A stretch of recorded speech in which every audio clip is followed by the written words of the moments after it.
Bonjour à tous, alors je vous propose un exercice pas évident mais assez intéressant avec plein d'utilisations de formules du cours.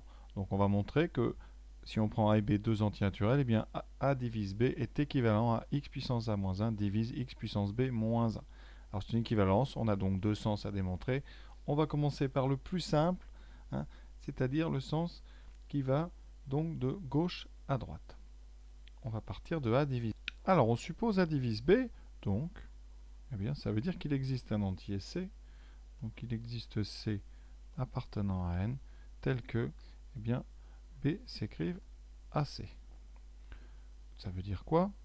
Eh bien, ça veut dire que nous, on va partir de xb moins 1, et comme B c'est AC, ça fait x puissance AC moins 1. Voilà. Et c'est là qu'il faut être assez bon. X puissance AC, comme on veut du x puissance à la fin, on va l'écrire comme ça, x puissance A puissance C moins 1. Et on va utiliser une formule de cours qu'on a vu. Comment factorise-t-on x puissance n moins 1? Alors je vous rappelle, x puissance n moins 1, c'est x moins 1 multiplié par, eh bien, on l'a vu, c'est 1 plus x2, etc. jusqu'à x puissance n moins 1. Vous pouvez développer, c'est très facile à voir, tout s'annule en cascade. Donc ici, x puissance a puissance c moins 1, on va appliquer cette formule avec grand X qui sera x puissance a. Donc vous aurez x a moins 1. J'insiste vraiment ici. Mon grand X, ça sera x puissance a. Donc ici, c'est comme si vous remplaciez tous les x ici par x puissance a. Donc vous aurez donc x puissance a moins 1 multiplié par 1 plus x, etc. plus x2 plus x3 jusqu'au dernier. Sauf qu'ici, nous on l'applique pour n égale c. Donc plus x puissance c moins 1. Et on n'oublie pas, évidemment, de remplacer x par x puissance a. Donc on a x puissance a puissance c moins 1. Voilà. Qu'est-ce que j'ai obtenu grâce à cette factorisation? J'ai obtenu donc le fait que x puissance b moins 1 s'écrit x puissance a moins 1 fois ici un polynôme. Ça, c'est un polynôme. Conséquence, eh bien, c'est une relation de divisibilité. Donc, eh bien, x puissance a moins 1 divise bien x puissance b moins 1. Donc vous voyez, dans ce sens-là, donc c'est assez rapide. Alors facile, je ne sais pas, mais rapide, oui. D'accord, c'est vraiment l'utilisation de la factorisation de x puissance n moins 1 qu'il faut connaître. Vous voyez, ça sert beaucoup dans l'autre sens maintenant, donc de droite à gauche. Alors de droite à gauche, c'est assez difficile. On doit montrer une divisibilité entre a et b. Donc, idée, on va faire la division euclidienne de b par a.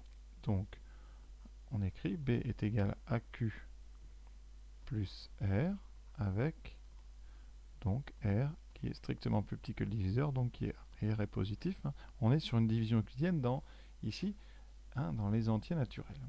Voilà. Alors, c'est là qu'il y a l'astuce. On va essayer de transformer tout simplement x puissance b moins 1. Donc l'idée, c'est qu'x puissance b moins 1, eh bien, c'est x puissance aq plus r moins 1. Voilà. Et on va transformer. Alors, on va factoriser ici. Et on va montrer ceci. Alors, ça a l'air comme ça un petit peu difficile, mais voilà ce que je vous propose. On transforme comme ça. Pourquoi? Parce qu'ici, vous avez une parenthèse qui va être intéressante, parce qu'elle va être factorisable par x puissance a moins 1, on le démontrera. Et ici, vous avez une division euclidienne. Alors, est-ce que c'est vrai déjà? Donc, vous prenez x puissance r multiplié par x puissance aq moins 1, plus x puissance r moins 1, on développe, ça fait x puissance donc r fois x puissance aq, donc aq plus r, là on est bon. Ensuite, moins x puissance r, plus x puissance r, moins 1. Les x puissance r disparaissent. On obtient bien x puissance aq plus r moins 1. C'était bien notre xb moins 1. Donc notre transformation est bonne. Alors attention, j'ai parlé de division euclidienne, mais ce n'est pas une division euclidienne, puisque le degré ici de xr moins 1 n'est pas plus petit que le degré de xr. Et pareil, vous ne pouvez pas comparer AQ et R. Donc, ce n'est pas une division euclidienne. Par contre, c'est une des compositions qui est intéressante parce que, eh bien, qu'est-ce qu'on peut dire? Par hypothèse, très important,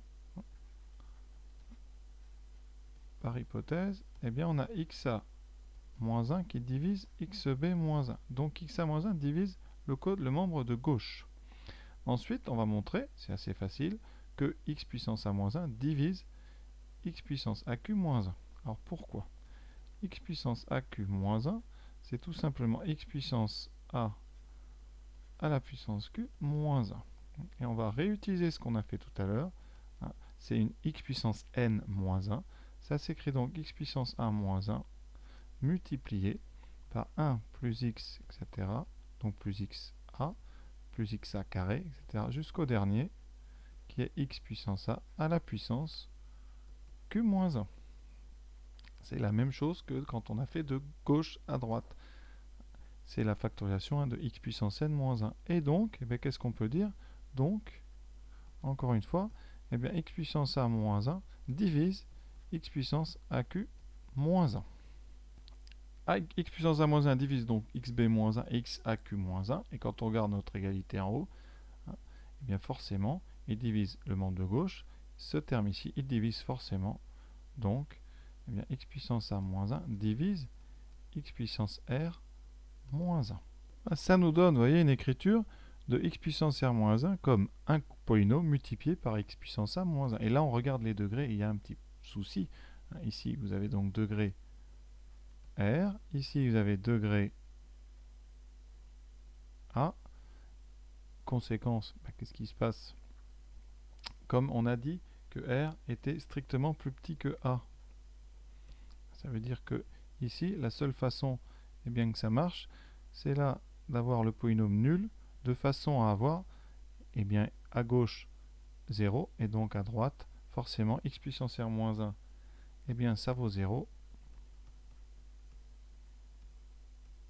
pour tout x, donc r vaut forcément 0. Pour qu'on ait ici 0 égale 0. C'est la seule façon d'avoir cette égalité, et la seule façon d'avoir une divisibilité ici de xa moins 1 par xr moins 1. C'est tout simplement que xr moins 1 soit nul, puisqu'un polynôme de degré a ne peut pas diviser un polynôme de degré inférieur strictement à a. Sauf si c'est le polynôme nul. Conséquence de ça, dans notre division euclidienne, on revient là-haut. Donc, forcément, comme r égale 0, b est égal à a fois q. Et donc, on a notre a qui divise bien b. L'exercice est fini. Ouais, un exercice assez intéressant parce qu'on utilise plusieurs petites astuces. Alors bon, assez dur à trouver en ce qui concerne cette écriture-là. Ça peut être donné en indice. Par contre, après, c'est intéressant pour les x puissance n-1 et la factorisation par x-1. Voilà, j'espère que ça vous a plu. À très bientôt.